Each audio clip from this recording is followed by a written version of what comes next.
आता आम्हाला जिल्हा आहे नगर आहे, पण आम्ही पुण्याच्या बॉर्डरवरून बरं. पुणे सोडून तुम्ही इकडे आला हा. डायरेक्ट. पुण्याला जायला पाहिजे प्रिडिंग शूटला. नाही ना, तुमची रील्स बघितली इंस्टाला, ओके. हा.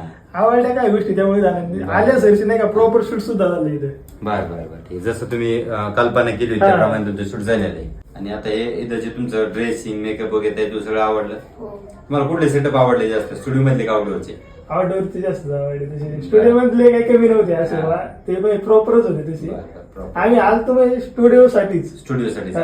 बरं. नंतर तुमचा प्लॅन झाला आउटडोअर, हा. त्याच्यावर पण तुम्हाला वेळ तुम्ही देऊन जे व्हिडिओ पाठले त्यासाठी म्हणलं चला हो. आता ही जर येईपर्यंत तेच दाखवत होती. इथं येऊन तर हा, दाखवली तीच तुमच्या. होती. बरं. इथं येऊन काय होईल काय नाही. असं म्हणजे कन्फर्मेशन नव्हतं बुवा, लय लांब इथं चाललं. बाहेर येईपर्यंत तेच होतं. बरं. बघलंय याच्यात काय आहे. काय असं त्याच्यामध्ये आहे का नाही? मग वर आल्यावर तर सेटअप याच्यात वगैरे पाहिजे. पूर्णपणे हेच आहे बा, पूर्ण फिक्सच आहे. पूर्ण स्टुडिओ साठी हा. असं नंतर आले तुम्हाला कन्फर्म झालं. कन्फर्म झालं.